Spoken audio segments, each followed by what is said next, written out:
വീഡിയോയിലേക്ക് എല്ലാവർക്കും സ്വാഗതം. നമുക്കിന്ന് ഒരു ചേനപ്പൂ കിട്ടിയിട്ടുണ്ട്. പിന്നെ നമ്മുടെ തക്കാളി പൊട്ടിച്ചു. ഇനി മുളക്. അപ്പോൾ നമുക്ക് മുളക് കിട്ടിയിട്ടുണ്ട്, തക്കാളി കിട്ടിയിട്ടുണ്ട്, ചേനപ്പൂവ്. ഇനി നമുക്ക് വേപ്പില പൊട്ടിക്കാം, ഇഞ്ചി പറിച്ചെടുക്കാം. ഇഞ്ചി വേണമെങ്കിൽ നമുക്ക് ഒന്ന് പറിച്ചെടുക്കാം, നല്ല ഇഞ്ചിയാണ്. ഇനി 2 വേപ്പില പൊട്ടിച്ചെടുക്കാം. ഇനി നമുക്കിത് കട്ട് ചെയ്ത് നല്ലൊരു കറി വയ്ക്കാം. ഓക്കെ, നോക്കി എന്ത് ഭംഗിയല്ലേ ഇവിടെ പൂവായിട്ട്. ഈ സൈഡാണ് അടുക്കിലുള്ളത്. നോക്കി എന്താ ഭംഗി. ഇത് പഞ്ഞി മിഠായി കണ്ട, ഇവിടുത്തെ സൈഡ് എന്താ ഭംഗിയാണ്. ഇത് നോക്കിയേ മാല. ഇതൊന്നും വേണ്ടേ?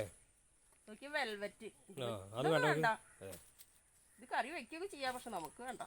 ഇതിങ്ങനെ ചെറുതായി കട്ട് ചെയ്തിട്ട് ഗോപാലിന് കറി വെച്ച് കൊടുക്കാം. നമുക്ക് കട്ട് ചെയ്യാം, 3 പാർട്സ് ആയിട്ട് കട്ട് ചെയ്യാം. കട്ട് ചെയ്തിട്ടോ. ഇനി ചെറിയ കഷ്ണങ്ങളായി കട്ട് ചെയ്തെടുക്കാം. ഇത് നാരുകളില്ലേ, പഞ്ഞിമിഠായി. ഇത് ചെറിയ കഷ്ണങ്ങളായി കട്ട് ചെയ്യാം. നോക്കി ഇങ്ങനെ കഷ്ണങ്ങളാക്കാം. ആയിവ കണ്ടോ, കട്ട് ചെയ്യാം. ആയിവ നോക്കിയ സൂപ്പർ ഭംഗിയില്ലേ. ഇതിൻ്റെ നമുക്കിത് ഇനി ഇൻഗ്രീഡിയൻസ് നോക്കാം. കറി വയ്ക്കാം.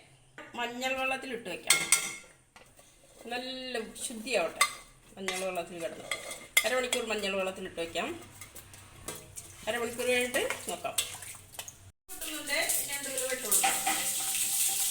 ആവശ്യമായ ഇൻഗ്രീഡിയൻസ്: 1 ടീസ്പൂൺ മുളക് പൊടി, 1/2 ടീസ്പൂൺ മഞ്ഞൾപ്പൊടി, 2 ടീസ്പൂൺ മല്ലിപ്പൊടി. നമ്മൾ മേടിച്ച് പൊടിപ്പിച്ച മല്ലിയാണ് കേട്ടോ.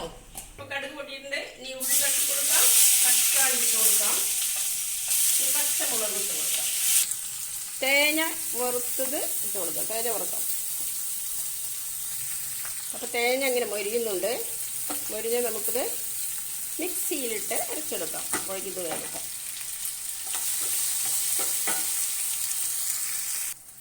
അപ്പോൾ നമ്മുടെ ഉള്ളി തക്കാളി വാടിയിട്ടുണ്ട്. ഇനി മല്ലി, മുളക്, മഞ്ഞൾപ്പൊടി, വേപ്പില തട്ടി കൊടുക്കാം. തേങ്ങ മൊരിഞ്ഞിട്ടുണ്ട്. ഓഫാക്കി അരച്ചെടുക്കാം. അരമണിക്കൂർ മഞ്ഞൾ വെള്ളത്തിൽ ഇട്ട് വെച്ചാണ് കഴുകിയെടുക്കാം. അപ്പം നമ്മുടെ ഉള്ളിയൊക്കെ മൊരിഞ്ഞിട്ടുണ്ട്. കണ്ടോ എന്തൊരു ഭംഗിയില്. തട്ടി കൊടുക്കാം. എന്തൊരു ഭംഗിയല്ലേ, ഇത് തട്ടി കൊടുക്കാൻ കേട്ടോ. ഉള്ളി മൊരിഞ്ഞിട്ടുണ്ട്.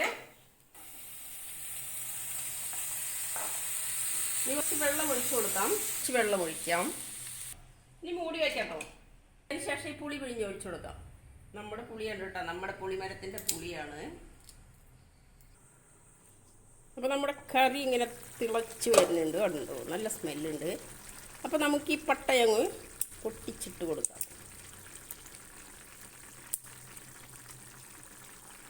സൂപ്പർ സ്മെല്ലാണ് കേട്ടോ. കുറച്ചുകൂടി കൂടി വയ്ക്കാം. നല്ലവണ്ണം വേവട്ടെ.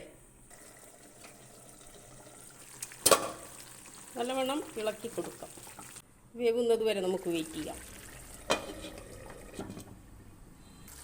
അങ്ങനെ നമ്മുടെ കറി സൂപ്പറായിട്ട് വന്നിട്ടുണ്ട്. ഇനി നമുക്ക് വറുത്തരച്ച തേങ്ങ അങ്ങ് ഒഴിച്ചു കൊടുക്കാം. തേങ്ങ വറുത്തരച്ചത് ഇനി പുളി ഒഴിച്ചു കൊടുക്കാം. ചെയ്യാം. 1 ടീസ്പൂൺ ഉപ്പിട്ട് കൊടുക്കാം. കല്ലുപ്പാണ് കേട്ടോ. പുളി പിഴിഞ്ഞത് ഒഴിച്ചു കൊടുക്കാം. നല്ലവണ്ണം ഇളക്കി കൊടുക്കാം.